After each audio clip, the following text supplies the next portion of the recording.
It's the one thing that we all have, the mind, right? But it's the one thing that we don't have a manual for.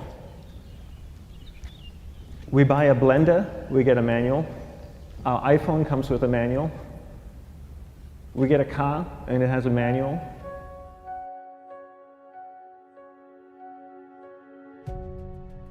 Nobody teaches you how to use the mind. There's no manual for the mind. So this, I think, is one of the most essential things in making progress in our life, is really understanding how our mind works. It's the one thing that we have to live with 24 hours a day, 7 days a week. We have no choice. Imagine if most of you slept 8 hours a day, which most of you don't.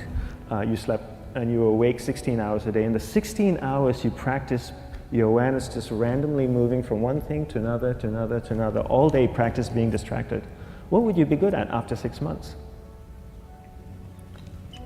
You did this 16 hours a day, you just allow your awareness to jump from one thing to another, to another. I'll tweet right now, I'll switch to text messaging, then I'll go to email. Oh, my phone's ringing, so I'll answer the phone. And then somebody's speaking to me, so I'll have 2 conversations at one time. And I'll just do this 16 hours a day, 7 days a week. So you get it being good at distracted. After 1 year, you're an expert at being distracted. After a year and a half, they'll invite you to give keynote talks on being distracted. You're so good, you practice 16 hours a day.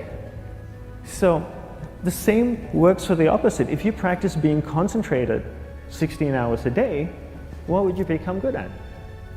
You become good at concentrating. And all it takes is practice. By just doing one thing at a time. Keeping your awareness on one thing at a time. And you integrate this into everything that you do in your life. So the best way to do it is pick a few opportunities in your everyday life. For example, we all speak with people. When I speak with somebody, I give them my undivided attention. I keep my awareness on them, and the conversation is really brief. Why? Because we're concentrated. We're not being distracted. A 10-minute conversation normally just takes 3 minutes because you're just so focused. I define concentration as the ability to keep that awareness on one thing for a prolonged period of time. So if I can keep my awareness on Eric and not drift away and think about the wedding, or drift away and think about the vacation, or what I'm going to do later, then I'm concentrating on Eric. Every time it drifts away, I bring it back. And the more I practice this, the more I practice concentration. So concentration is the ability to keep your awareness on one thing for a prolonged period of time. And that's a very simple definition of concentration. How do you get better at concentration? You practice this. You practice this 24 hours a day, 7 days a week. And it's the only way to get good at it. And what's the best way to practice it? The best way to practice it is to integrate it into everything that you do in your life. Not to meditate 10 minutes in the morning. It doesn't work. You really need to look at your life the same way a sprinter in the Olympics looks at his life. You've all heard of Usain Bolt, the man that won the gold medal twice, 2 Olympics in a row, broke the world record. I don't know anything about him, to be honest. But if I was looked at him, he obviously sprints, he practices running, probably does a lot of long distance, he probably does a lot of stretching as well, I'm sure he gets massages. He looks like he eats the right kind of food. Drinks the right amount of water, takes vitamins. His whole day is so disciplined. For what? To prepare him for 9.57 seconds. I think that's what the world record is, right? For 100 meters, 9.5 or 9.57 seconds.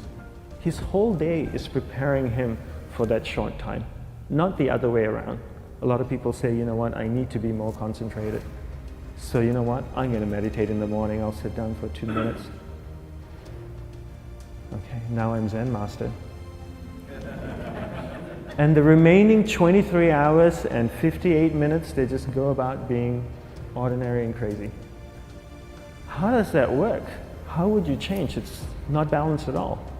So if for 23 hours and 58 minutes you were not being concentrated, you allowed your awareness to jump from one thing in your mind to another thing, to another thing, to another thing, to another thing, in an uncontrolled way, what would you be good at? And out of a prolonged concentration comes the wonderful power of observation. You just become more observant, and when you become more observant, you see solutions quicker and you solve things quicker. And it's a wonderful, powerful feeling when somebody is concentrated on you and not being distracted. So the best way is to integrate it into your everyday life. You're speaking with your spouse, give her or give him your undivided attention. So develop your awareness, integrate it into everything that you do in your life. And that's the best way you become good at. The next thing we need to develop is develop your will.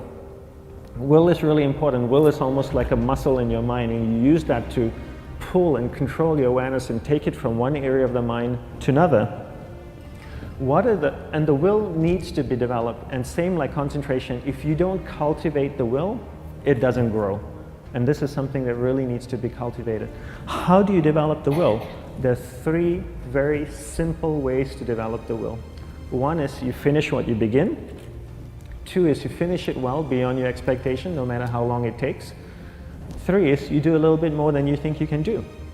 All of those things require effort, and effort is will. It's so much easier to start a project than to finish a project, right? When you start a project, you're feeling creative, you're feeling inspired, you're full of energy. At the end of the project, you go, whose idea was this? So it requires tremendous amount of will to finish, and every time you complete something, you develop a little bit more will, and you have that muscle. And will is an amazing thing to develop, because once you develop will, that same will you can use in every aspect of your life to keep your awareness on one thing at a time, to finish projects, to see things through to the end, anything you want. The best way to develop will? Bring it into your everyday life, into everything that you do. Give you an example, the way I integrate it into my everyday life, I try and finish what I begin. So for example, going to sleep. I sleep every night, so I put on my pajamas, I floss, I brush my teeth, I go to bed, I sleep, I wake up in the morning, I make the bed. Why? Because I'm finishing what I start.